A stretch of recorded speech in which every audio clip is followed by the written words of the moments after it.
Queridos radioyentes, estamos estudiando en estas últimas conferencias la religión católica, apostólica y romana a la luz de las Escrituras.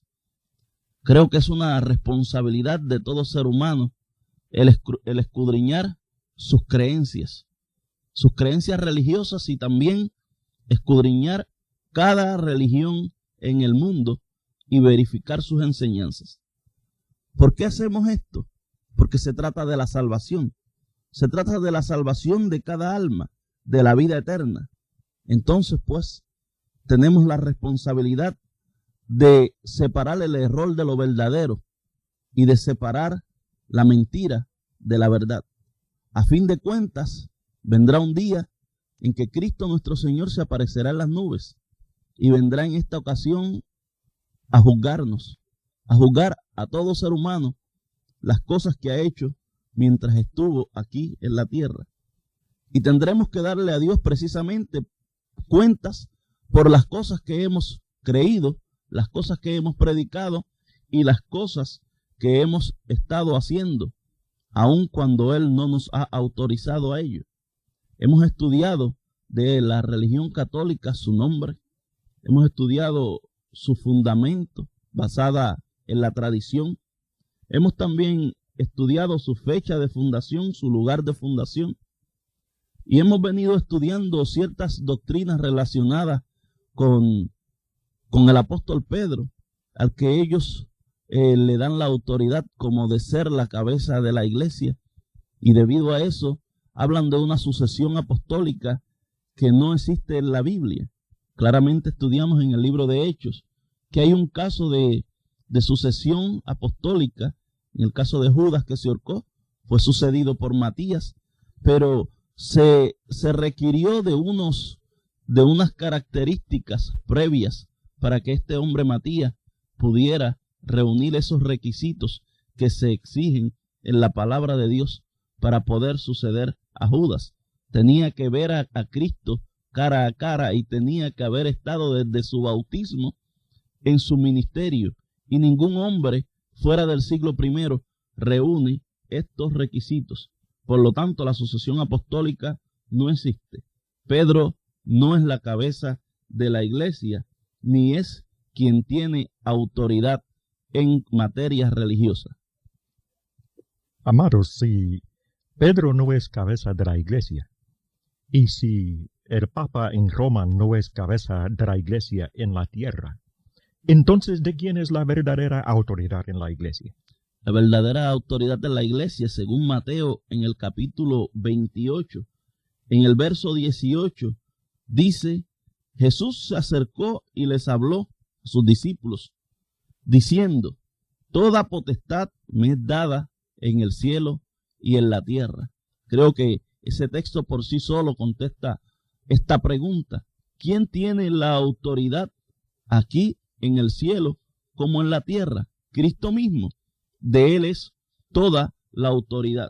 También en la primera carta a Timoteo, en el capítulo 2, en el verso 5, dice la Escritura: porque hay un solo Dios y un solo mediador entre Dios y los hombres, Jesucristo hombre. Este es otro verso muy poderoso que nos confirma que Cristo es la cabeza de la iglesia. Cristo es quien tiene la autoridad y Él no ha delegado esa autoridad en nadie. Cristo, Él solo es la autoridad en materia religiosa, es el líder de la iglesia y Él es quien añade a las personas a la iglesia y Él es quien quita. En Mateo el capítulo 28, ¿qué significa la palabra potestad? Que significa que Dios le ha dado todo el dominio, toda la autoridad. Nadie excepto Él tiene ese título dado por Dios. O sea, eso es el compromiso entre Dios y Él, podríamos decir. Dios le ha dado a Él toda autoridad, la autoridad máxima. En la primera de Corintios, el capítulo 15, cuando se habla de la resurrección, se nos dice que todo está sujeto al Señor hasta el fin, con la excepción del Padre mismo. Claramente dice, dando a entender, claramente significando esto, que el Padre no está sujeto al Hijo, porque ¿quién le dio potestad al Hijo? El mismo El mismo Padre. Padre. El mismo Padre. Por lo tanto, el Padre no está sujeto al Hijo, sino que el Hijo tiene toda potestad. Él es Rey de Reyes y Señor de Señores. ¿Hasta cuándo? Hasta su segunda venida, cuando según el texto citado en la 1 de Corintios, el capítulo 15, y en el 28, el Cristo entregará el reino al Padre y luego él mismo se someterá al Padre. Pero hasta entonces él va a ser el rey. Él es rey ahora, ¿no? Así mismo es. Así lo comprendemos correctamente. Así mismo es. Y si él es rey, él es el que manda, y él es la cabeza de la iglesia, y él tiene toda potestad. Toda potestad en el cielo y también en la tierra. Negarle esa autoridad a Cristo es, primero, estar en contra de lo que dice la palabra de Dios. Segundo, cuestionarle a Jehová nuestro Padre Celestial que quién es Él para poner cabezas de la iglesia si el hombre aquí ha puesto sus propias cabezas sobre la iglesia. Pero a veces se argumenta, según tengo entendido, que bueno, que Cristo sí que Él es rey en el cielo y Él es cabeza de la iglesia en el cielo, pero aquí en la tierra hace falta una cabeza.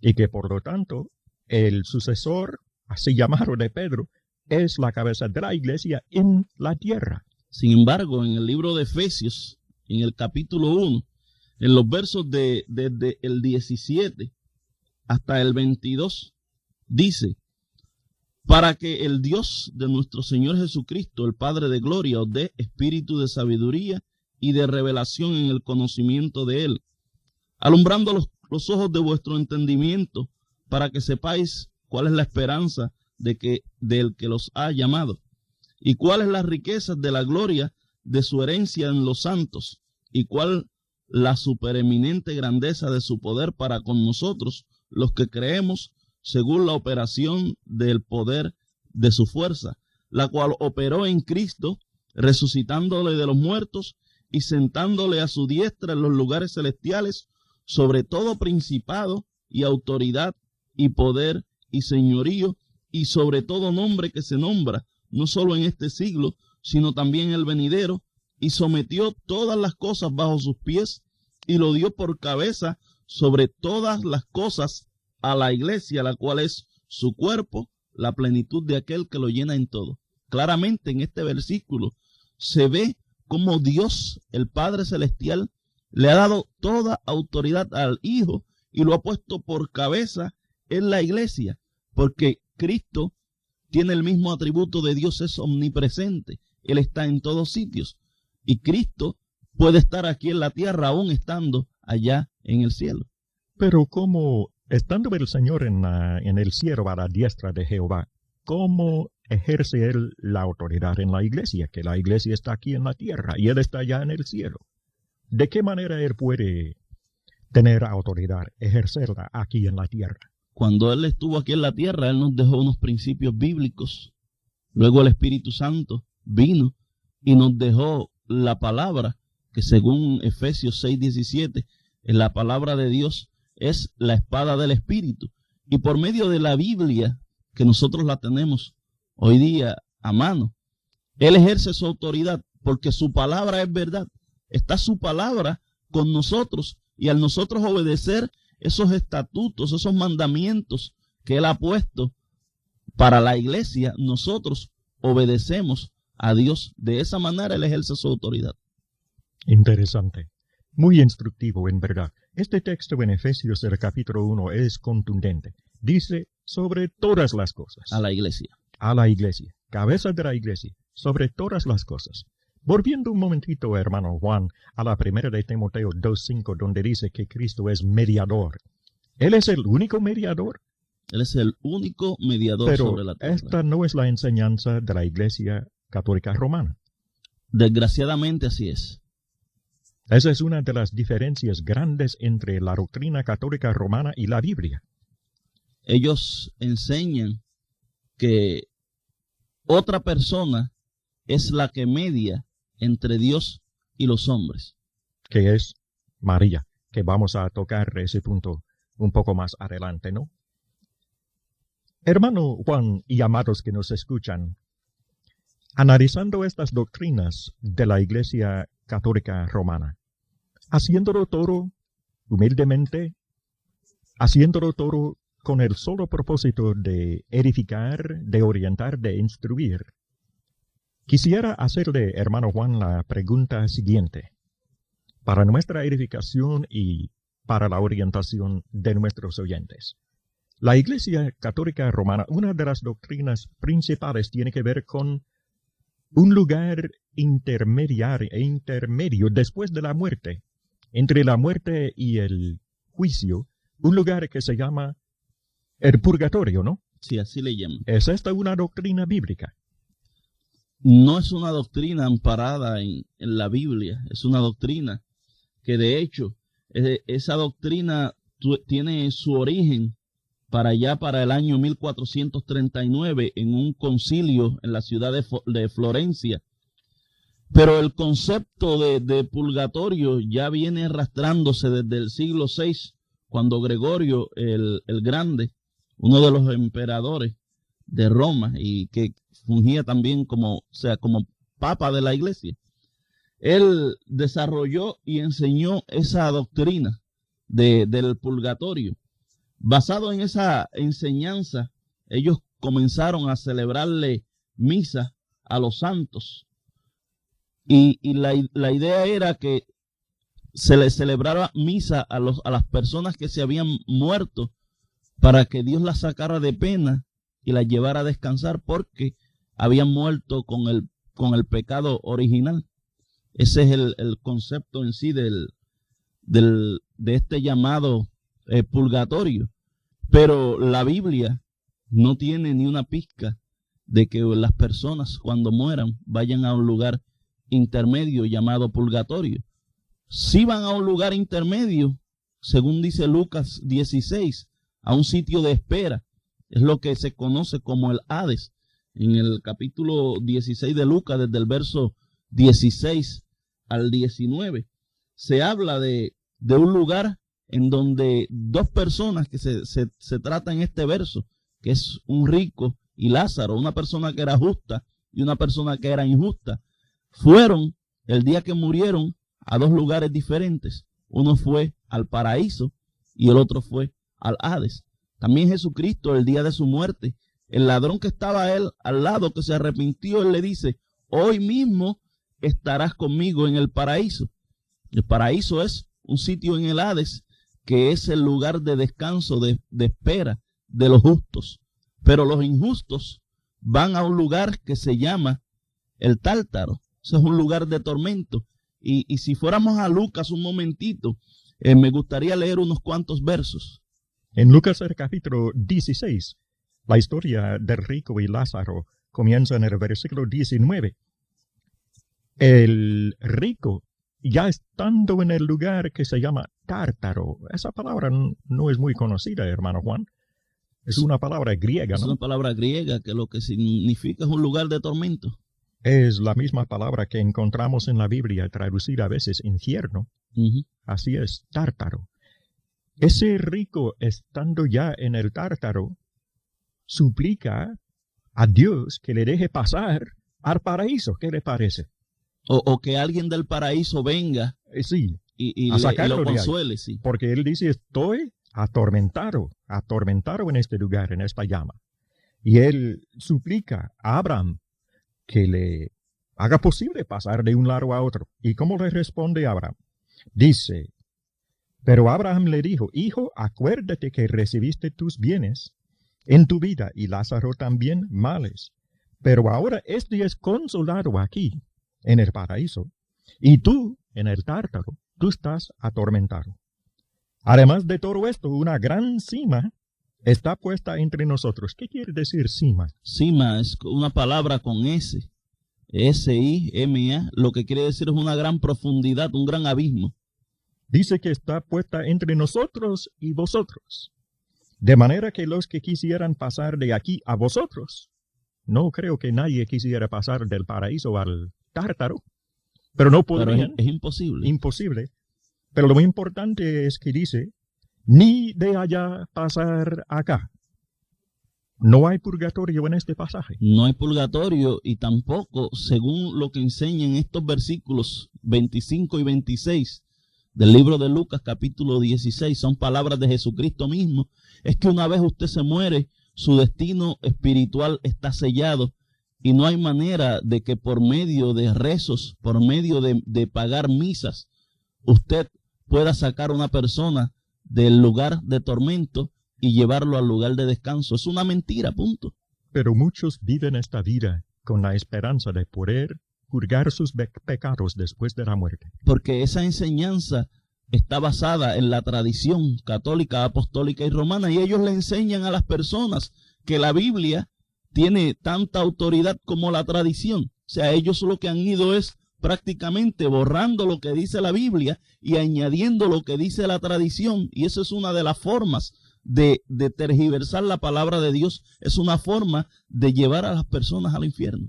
Hermano Juan, será por causa de esta doctrina, vamos a sacarlo a la luz en este momento, aunque sea quizás un poco difícil para muchos católicos que nos escuchan. ¿Será por esta razón que muchos de esta religión participan en toda clase de fiesta, cometen pecados con la idea de después de la muerte?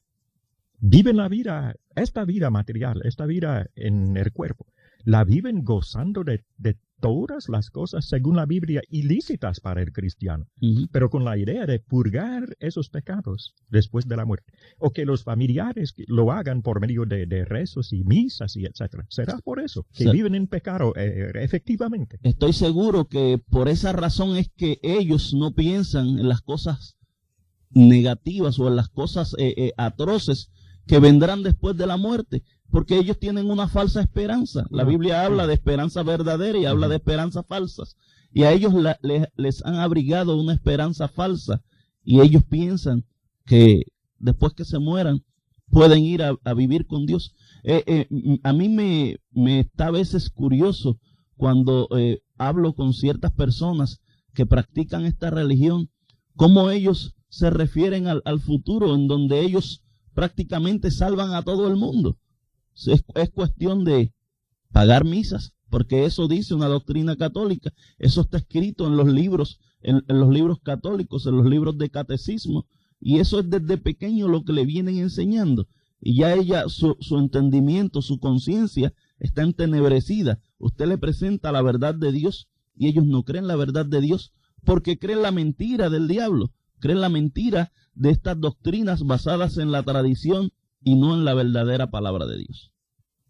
Así que después de la muerte es imposible cambiar el destino del alma. Dice la segunda de Corintios en el capítulo 5, verso 10, porque es necesario que todos nosotros compadezcamos ante el tribunal de Cristo, para que cada uno reciba según lo que haya hecho mientras estaba en el cuerpo, sea bueno o sea malo.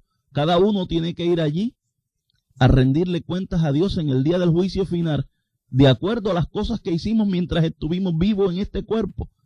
Y el día que morimos, vamos a ir o a un sitio, al paraíso, o al otro, al tártaro, y allí estaremos hasta el día del juicio final, cuando el Señor Jesucristo se aparezca en las nubes, y entonces tendremos que rendirle cuentas a Él por las cosas que hemos hecho, sean buenas o sean malas. Pienso en Hebreos 9:27, donde dice que está establecido para el hombre que muera una sola vez. Y después de esto, el juicio. ¿El purgatorio? El juicio. No, el juicio, amados, el juicio. Tenemos que prepararnos en esta vida. ¿Cuándo es que nos preparamos? Podemos prepararnos para la vida eterna. En esta vida hay que aprovecharla al máximo, el tiempo que Dios nos está dando. No albergando falsas esperanzas de poder purgar los pecados después de la muerte. Esta es una doctrina que carece totalmente de fundamento bíblico. Hermano Juan y amados que nos escuchan, esta pregunta también acerca de la doctrina de la Iglesia Católica Romana. ¿Por qué le dicen a María Madre de Dios?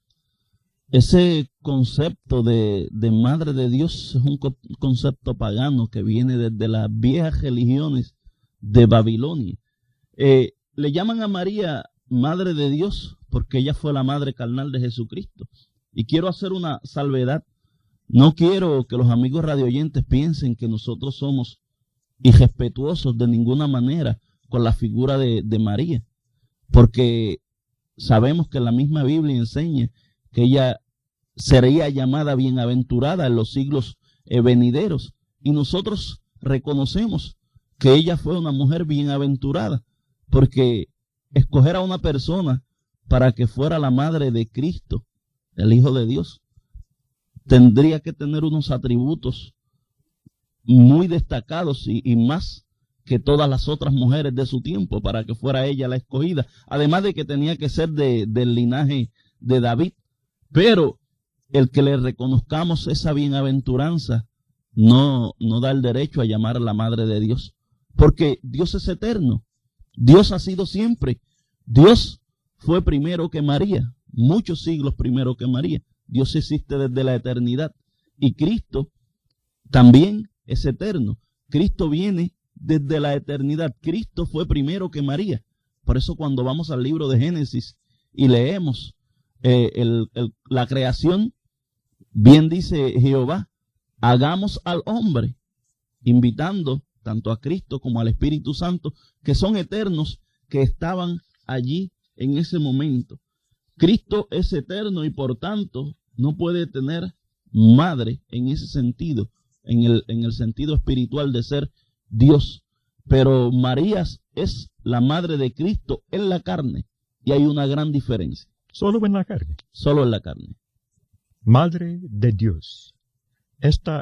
Usted dijo que este es un concepto pagano y creo que esas palabras van a chocar mucho.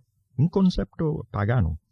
O sea que en la historia de la humanidad, los hombres han adorado a diosas. A diosas como la madre de Dios. Sí. Entonces tiene su origen este concepto de María en esas creencias, en esas supersticiones, podemos llamarlas. Así mismo es. Estas religiones que estuvieron al norte de Europa trajeron al cristianismo cuando el cristianismo fue abierto por Constantino a las demás, que obligaron a las personas paganas a ser cristianos porque fue por obligación. Ellos trajeron este concepto de la Madre de Dios y no es hasta después del siglo III que sucede este fenómeno. Y esto lo estudiaremos con detenimiento en la próxima conferencia. Y amigos Radio Escucha, gracias por la atención prestada y queremos siempre que recuerden los pasos para ser añadidos a la iglesia de creer, arrepentirse, ser bautizados después de haber confesado su nombre y bautizados para el perdón de los pecados, y de esta manera usted es añadido a la iglesia. Que Dios le bendiga. La paz del Señor reine en sus corazones, amados.